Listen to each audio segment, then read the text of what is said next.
Hi అండి. అందరికీ నమస్కారం. Welcome to talks with me. ఎలా ఉన్నారండి అందరూ? నేనైతే చాలా అంటే చాలా బాగున్నాను. మీరందరూ కూడా ఇంకా ఇంకా బాగుండాలని మనస్ఫూర్తిగా కోరుకుంటున్నాను. ఈ వీడియోలో రూ. 150 అప్పు ఎలా తీర్చాలక్క అని చెప్పి కామెంట్ సెక్షన్‌లో కామెంట్ అయితే చేశారు కదండీ! ఈ వీడియో మీకోసమే. అంటే నేను కామెంట్ సెక్షన్‌లో ఎవరైతే పేరు మెన్షన్ చేస్తారో వాళ్ళ పేర్లు మాత్రమే చెప్దాము అనుకుంటున్నానండి. కొంతమంది నేమ్స్ అయితే చెప్పొద్దు అంటున్నారు కాబట్టి, ఒకవేళ మీకు ఇంట్రెస్ట్ ఉండి నేమ్స్ చెప్పండి అంటే కనుక నేమ్స్ చెప్తానండి. లేదంటే లేదు. ఎవరైతే కామెంట్ సెక్షన్‌లో కామెంట్‌తో పాటు నేమ్ కూడా మెన్షన్ చేస్తారో వాళ్ళ నేమే ఇంకా మీతో షేర్ చేస్తానండి. అందరికీ కూడా ఇష్టం ఉండకపోవచ్చు కదా! నేమ్స్ షేర్ చేయడం అనేది కూడాను. సరే, ఈరోజు రూ. 150తో అప్పు ఎలా తీర్చాలక్క అని చెప్పి కామెంట్ సెక్షన్‌లో కామెంట్ అయితే వచ్చిందండి. రూ. 150తో అప్పు ఎలా తీర్చచ్చు అనేది 2 ఐడియాస్ని అయితే మీతో షేర్ చేద్దాం అనుకుంటున్నాను. దానికంటే ముందు ఈ ఛానల్ని ఎవరైనా ఫస్ట్ టైం చూస్తున్నట్లయితే సబ్స్క్రైబ్ చేసుకుని సపోర్ట్ చేయండి. మన ఛానల్ని ఎక్కువ శాతం మంది నాన్ సబ్స్క్రైబర్సే చూస్తున్నారండి. ఏమండి, మీరు సబ్స్క్రైబ్ చేసుకుని ఛానల్ని కనుక చూస్తున్నట్లయితే ఈ ఛానల్కి కూడా కాస్త గ్రో ఉంటుంది కదా! కాబట్టి సబ్స్క్రైబ్ చేసుకుని అప్పుడు వీడియోస్ చూడండి. అలానే చాలామంది వీడియోస్ని చూస్తున్నారు కానీ లైక్ ఇవ్వడం మర్చిపోతున్నారండి. ఏమండి, మీరు లైక్ ఇస్తేనే కదండి ఈ వీడియో మరింత మందికి పోస్ట్ చేయబడుతుంది. దాని వలన ఈ ఛానల్కి కూడా కాస్త గ్రో ఉంటుంది కదా! కాబట్టి మీరిచ్చే లైక్స్, హైప్సే మాకు కాస్త ప్రోత్సాహం కింద ఉంటాయండి. అలానే మీ అభిప్రాయాన్ని కామెంట్ సెక్షన్లో తెలియజేయండి. వీడియోస్ కనుక నచ్చుతున్నట్లయితే మీ ఫ్రెండ్స్ అండ్ ఫ్యామిలీకి కూడా షేర్ చేయండి.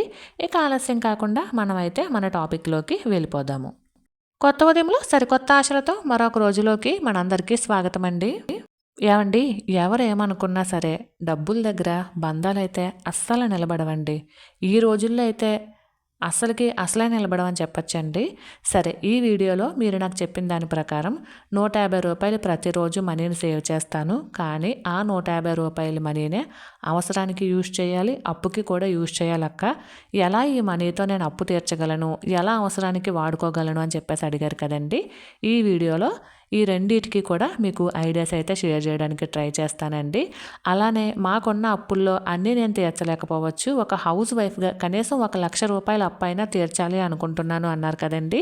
మీకు ₹1,00,000కి సరిపడగా ఎలా అప్పు తీర్చాలి, అలానే ఇంటి అవసరాలకి ఎలా మనీని వాడుకోవాలి, ఈ రూ. 150ని ఎలా వాడుకోవాలి అనేది ఈ వీడియోలో 2 ఐడియాస్ని అయితే మీతో షేర్ చేస్తానండి. అలానే మీరు అసలు ఏమీ బాధపడకండి. నిజానికి డబ్బుల దగ్గర బంధాలు ఏమీ నిలబడవండి. ఓ రూపాయి ఉంటేనేనండి తల్లిదండ్రులకైనా విలువ. ఏమండి, ప్రతీ నెల సంపాదించి ఒక 20,000, 30,000 తెచ్చే కొడుకులకి ఎంత కష్టపడినా 10,000 కూడా రానటువంటి కొడుకులకి తల్లిదండ్రులే తేడా చూపిస్తారండి. అయితే అందరూ అలా ఉన్నారని అననండి. కానీ ఈ రోజుల్లో ఈ తేడాలు ఎక్కువయ్యాయి అన్నది కూడా గమనించగలగాలి. ఏమండి, అవకాశాలనేవి అందరికీ ఒకేలా ఉండకపోవచ్చండి. కాబట్టి మనం వెనక్కి వెళ్ళి గతాన్ని మార్చుకోలేకపోవచ్చు, కానీ ముందుకు వెళ్ళి మన భవిష్యత్తును మార్చుకునే అవకాశం మన చేతులలోనే ఉంటుంది. ఇప్పుడు మీతో ఇదెందుకు షేర్ చేస్తున్నానంటే, మొన్న ఒక చిన్న కామెంట్ చూశానండి. జాబ్ లేకపోతే ఇంట్లో పేరెంట్స్ దగ్గర కూడా విలువ ఉండదు అక్క అని చెప్పేసి. అది నిజమేనండి. అయితే అందరూ అలా ఉన్నారని చెప్పను, కానీ అలా కూడా చాలామంది అయితే ఉన్నారండి.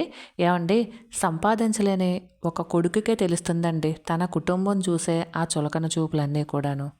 సింపుల్గా చెప్పాలంటే సంపాదించలేని ఒక కొడుకు తన కుటుంబానికి ఖచ్చితంగా చులకనే అవుతాడండి. అలానే సంపాదించలేని భర్త తన భార్యకు కూడా చులకనే అవుతాడండి. అడిగింది కొనివ్వలేదని తండ్రి బిడ్డలకు కూడా చులకనే అవుతారండి. ఎక్కడిదాకా ఎందుకండి, ఆఖరికి చనిపోయిన తర్వాత కూడా ₹1 కూడా సంపాదించి ఏమీ ఇవ్వలేదు మనకి అని చెప్పి చనిపోయిన ముసలోళ్ళను కూడా ఎవ్వరూ వదలరండి. అందరికీ చులకన భావన డబ్బు లేకపోతే ఈ రోజుల్లో. ఎందుకంటే మనం ఎవరిని కూడా తప్పు పట్టడానికి లేదండి. ఈ రోజుల్లో డబ్బులనేవి అత్యవసరం అయిపోయాయి కదా! ఇదివరకటి రోజుల్లో ప్రేమానుబంధాలు ఉండేవేమో, ఇప్పుడైతే రుణానుబంధాలు మాత్రమే ఉన్నాయండి. అంటే డబ్బుతో కూడుకున్నటువంటి బంధాలు మాత్రమే ప్రజెంట్ నడుస్తూ ఉన్నాయి. ఎవరు అవునన్నా కాదన్నా, ఎవరు ఒప్పుకున్నా ఒప్పుకోకపోయినా ఇదైతే ఖచ్చితంగా నిజమండి. మనం మన జీవితాలలోనే చాలా విషయాలు గమనిస్తూనే ఉంటాం. అందులో ఈ విషయం కూడా ఒకటండి. కాకపోతే అందరూ అలాగున్నారని నేనైతే చెప్పనండి. కానీ చాలా వరకు ఇలానే ఉన్నారండి. డబ్బుకే ప్రాధాన్యత ఇచ్చేవారు పెరిగారు. కాబట్టి మన డబ్బుల్ని మనం జాగ్రత్త చేసుకోవడం తప్పేమీ కాదండి. ఒక్కొక్కసారి కష్టాలనేవి వస్తూ ఉంటాయి. కష్టం వచ్చినప్పుడు మనం బాధపడకుండా ఉంటే కనుక ఆ కష్టం మనం ఎలా బ్రతకాలో ఖచ్చితంగా నేర్పించే వెళ్తుందండి. అలానే ఒక నష్టం వచ్చిందని భయపడకుండా ఉంటే కనుక ఆ నష్టం మనం ఎవరిని నమ్మాలో అనేది ఖచ్చితంగా నేర్పించే వెళ్తుంది. మనకి కష్టం వచ్చినా నష్టం వచ్చినా ఏదో ఒకటి ఖచ్చితంగా నేర్పించే వెళ్తాయండి. ఇది మాత్రం గుర్తుంచుకోవాలండి. ఎందుకంటే చాలాసార్లు కామెంట్ సెక్షన్‌లో ఇలాంటి కామెంట్సే వస్తూ ఉంటాయండి. "అక్క మా ఇంట్లో వాళ్ళే ఇలా మోసం చేశారు.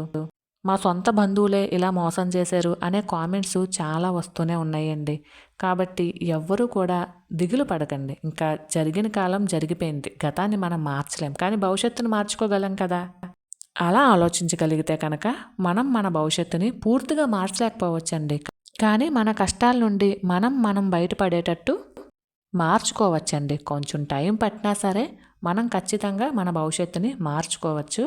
ఈ రోజుల్లో సాధారణంగా మనుషులు అది అమ్మాయిలు కావచ్చు, అబ్బాయిలు కావచ్చు, ఎవరైనా కావచ్చండి. వయసును బట్టి మారతారు అనేది అందరికీ తెలిసిన సత్యమే.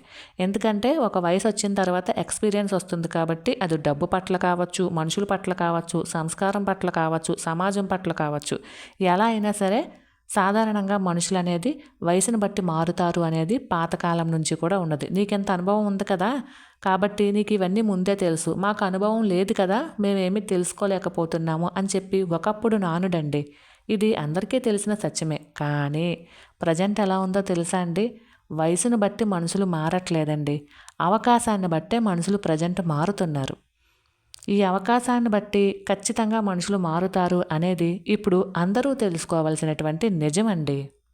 దీనికి ఎవరూ బాధపడాల్సిన, భయపడాల్సిన అవసరం లేదండి. అందరూ అలా ఉంటారని నేను చెప్పను. కాకపోతే తల్లిదండ్రులు కానీ, అత్తమామలు కానీ, తోబుట్టువులు కానీ ఎవరైనా సరే అవకాశాన్ని బట్టే మారుతారండి. ఈ రోజుల్లో అందరికీ డబ్బు అవసరమే. డబ్బే ప్రధానము. మనకి అత్యవసరం అయిపోయినటువంటి ఆ డబ్బు బట్టే మనుషులు కూడా మసులుకుంటూ ఉన్నారండి. కాబట్టి ఎవరు బాధపడాల్సిన అవసరం అయితే లేదండి. వయసును బట్టి మారుతారు, ఆలోచనలను బట్టి మారుతారు. ఇవేమీ కాదండి. అవకాశాన్ని బట్టే మారుతారు. మీ దగ్గర ₹1,00,000 ఉన్నాయా? మీతో ఒక రకంగా నడుచుకుంటారు. మీకు ఒక ₹1,00,000 అప్పు ఉందా? మీతో ఇంకొక రకంగా నడుచుకుంటారు. ఇది అందరికీ తెలిసిందే. కాకపోతే ఎవరు ఒప్పుకోరంతే.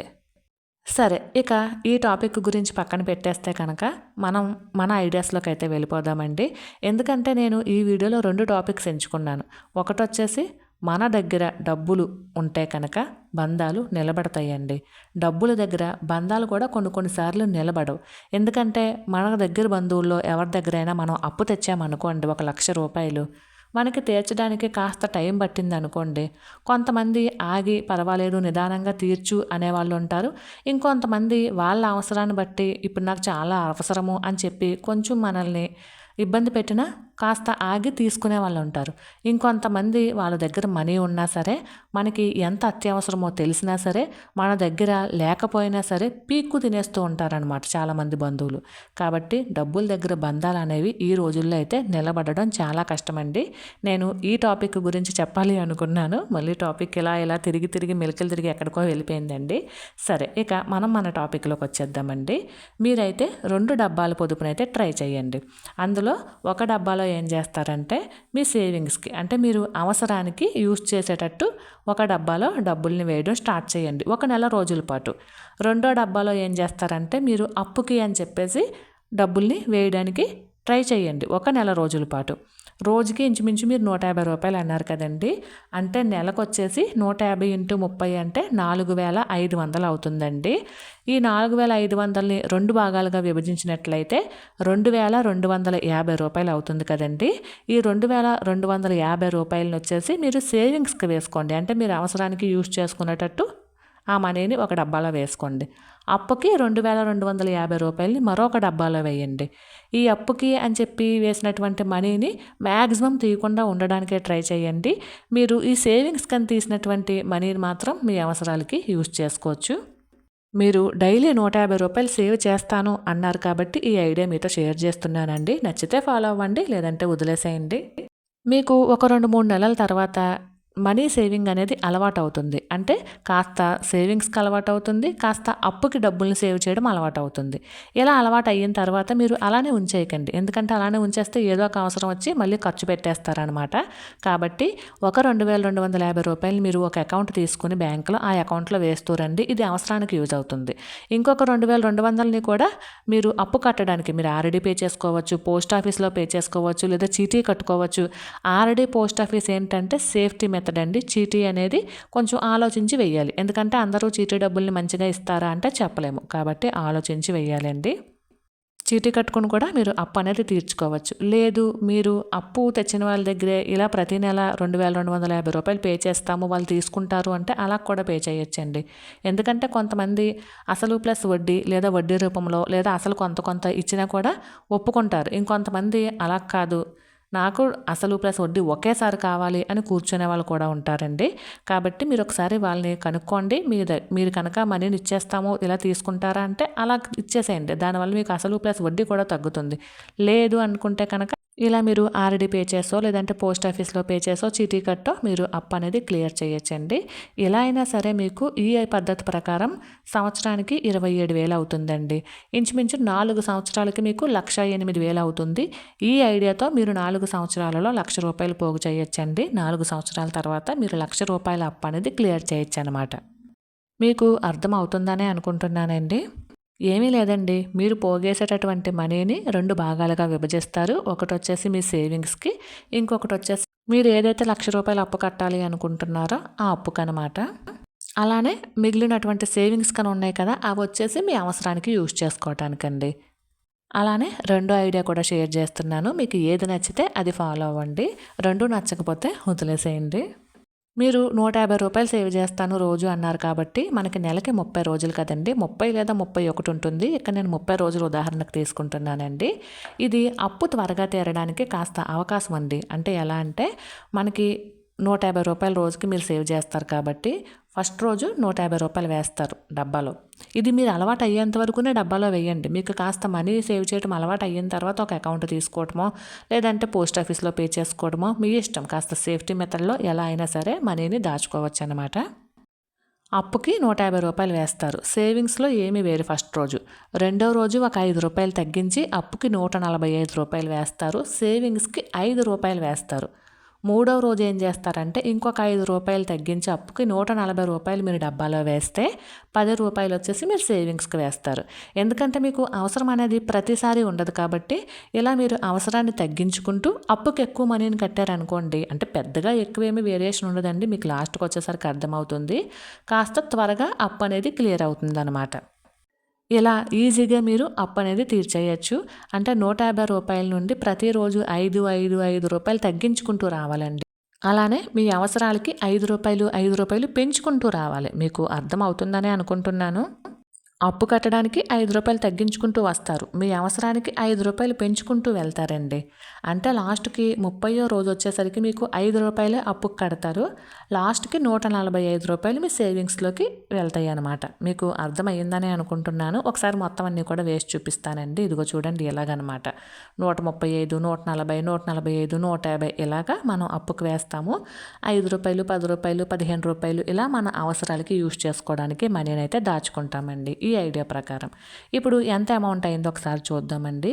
అంటే 1వ తారీఖు నుంచి 10వ తారీఖు వరకు రూ. 1,275 అయితే అవుతుందండి. అలానే 11వ తారీఖు నుంచి 20వ తారీఖు వరకు రూ. 775 అయితే అవుతుంది. అలానే 21వ తారీఖు నుంచి 30వ తారీఖు వరకు రూ. 275 అయితే అవుతుందండి. అంటే మొత్తం మీద ఈ ఐడియాతో నెలకి రూ. 2,325 అయితే అవుతుంది. అంటే ఇందాకేమో రూ. 2,250 అయ్యింది. ఈ ఐడియాలో రూ. 2,325 అయితే అవుతుందండి మీ అప్పు తీర్చడానికి. అలానే మీ అవసరాలకు వచ్చేసి అంటే ఇవన్నీ కూడా ఒకసారి ప్లస్ చేస్తే రూ. 5 దగ్గర నుంచి రూ. 145 వరకు ప్లస్ చేస్తే రూ. 2,175 అయితే అవుతుందండి. ఒకవేళ మీకు వీలుందనుకోండి, ఇందులో ఇంకాస్త మనీ యాడ్ చేస్తే కనుక 2,500 అవుతాయి కదా నెలకి. అప్పుడు మీకు సంవత్సరానికి 30,000 మీరు అప్పు తీర్చిన వాళ్ళు అవుతారండి. 2,500 చొప్పున ప్రతి నెల కనుక మీరు అప్పుకి పే చేసుకుంటూ వచ్చినట్లయితే కాస్త సేవింగ్స్ అనేవి తగ్గుతాయండి. మరీ తగ్గిపోవు. ఇంచుమించు ఒక 2,000 మీరు సేవ్ చేస్తారు. 2,500 వచ్చేసి మీరు అప్పుకి కడతారండి. లేదు మీకు అవసరాలు అసలు లేవు అనుకుంటే కనుక అవి ఇవి కూడా కలిపి మీరు అప్పుకి కట్టేయచ్చు. లేదు మాకు అవసరము అని చెప్పేసి అనుకుంటే కనుక కనీసం 1,000 రూపాయలో 1,500 సేవింగ్స్ ఉంచుకుని మిగిలినవి అప్పుకి కట్టచ్చు. ఎలా అయినా మీ ఇష్టం. లేదా 3,000 రూపాయలు మీరు అప్పుకి కట్టేసి 1,500 రూపాయలని సేవింగ్స్కి దాచుకోవచ్చు. లేదా 4,000 రూపాయలు మీరు అప్పుకి కట్టేసి 500 రూపాయలు సేవింగ్కి దాచుకోవచ్చు. ఏదైనా మీ ఇష్టం. కాకపోతే మీకు అవసరాలకు కూడా మనీ కావాలి కాబట్టి నేను ఈ ఐడియా అయితే షేర్ చేస్తున్నానండి. మీరు 2,500ని ప్రతి నెల ఆర్డీ పే చేసుకున్నా, పోస్ట్ ఆఫీస్లో పే చేసుకున్నా సరే సంవత్సరానికి 30,000 అవుతాయి కదండి. ఇంచుమించు 3 సంవత్సరాలలో మీకు 1,00,000 రూపాయలు అనేది అవుతుంది. 3 సంవత్సరాలలో మీరు అప్పు అనేది కాస్త ఈజీగానే క్లియర్ చేయగలుగుతారు. ఇక్కడ మీకు 3 సంవత్సరాలకి 90,000 అవుతుందండి. ఈ 90,000కి మనకి వడ్డీ వస్తుంది. పెద్దగా ఎక్కువ శాతం వడ్డీ రాకపోయినా వడ్డీ అనేది వస్తుంది. ఆర్డీ పే చేసిన, పోస్ట్ ఆఫీస్లో పే చేసినాను. ఈలోపు మీరు మీ అవసరాల నుండి ఇంకాస్త మనీని సేవ్ చేసుకుని ఒక 10,000 రూపాయలు కనుక సేవ్ చేసినట్లయితే ఈజీగా 3 సంవత్సరాలలో మీకు 1,00,000 రూపాయలు అనేది అయిపోతుందండి. లేదు అనుకుంటారా, చీటీ కట్టుకోవచ్చండి. 25,000 రూపాయలు చీటీ కట్టుకోవచ్చు మీరు 2,500 తోటి. చీటీ ఏంటంటే కాస్త ఆలోచించి కట్టాలండి. ఎందుకంటే అందరూ మంచి వాళ్ళు ఉండరు. చీటీలు కట్టడంలో చాలా రకాల మోసాలు జరుగుతూ ఉంటాయి కాబట్టి చూసుకోవాలి. ఒకవేళ మీరు 10 నెలల చీటీ వేసినట్లయితే 2,500కి గాను 25,000 10వ నెలలో మీకు మనీ అనేది వస్తుంది కదండి. అంటే 2,500 మీరు ఫస్ట్ నుంచి కట్టాల్సిన అవసరం లేదు. ఒక 1,800 అలా కట్టాల్సిన అవసరం అయితే ఉంటుందండి. ఒకవేళ మీరు ఈ ఐడియాతో చీటీ కనుక వేసి కనుక మీరు అప్పు క్లియర్ చేయాలి అనుకుంటే 10 నెలలకి 25,000 మీరు కట్టేస్తారండి అప్పు. ఇంకా మీకు 75,000 ఉంటుంది. అప్పుడు మీకు వడ్డీ కూడా తగ్గుతుంది కదా. ముందు 25,000 10 నెలల్లో కట్టేసినప్పుడు 75,000కి మీకు వడ్డీ కూడా తగ్గుతుంది. అసలు కూడా తగ్గుకుంటూ వచ్చేస్తుంది. తర్వాత ఇంకొక 25,000 కట్టారనుకోండి అప్పుడు 50,000 రూపాయలు మాత్రమే అప్పు ఉంటుందన్నమాట. ఇలా మీరు కాస్త కాస్త కట్టుకుని రావడం వల్ల ఏంటంటే అసలు ప్లస్ వడ్డీ 2 కూడా మీరు కట్టుకోవచ్చు. కాకపోతే చీటీలు కొంచెం రిస్క్ అండి, చూసుకోవాలి. లేదు అనుకుంటే మీరు ఆ అప్పు ఇచ్చిన వాళ్ళకే ఇలా కాస్త కాస్త అప్పు కట్టుకుంటూ కూడా వచ్చేయచ్చండి. అది మీరు మాట్లాడుకోవడం బట్టి ఉంటుంది. లేదు అనుకుంటే ఇలా చక్కగా మీరు ఆల్రెడీ పే చేసుకుని పోస్ట్ ఆఫీస్లో పే చేసుకున్నా సరే మీరు అప్పు అనేది క్లియర్ చేయగలుగుతారు. కాకపోతే ఇందులో వడ్డీ శాతం కాస్త తక్కువ ఉంటుందండి, అంతే. ఏది ఏమైనా మనం అప్పు క్లియర్ చేయాలి అనుకున్నప్పుడు ఎలాగైనా కాస్త ఖర్చులు తగ్గించుకోవాలండి. ఒక్కొక్కసారి ఖర్చులు అనుకోకుండా వచ్చేస్తూ ఉంటాయి.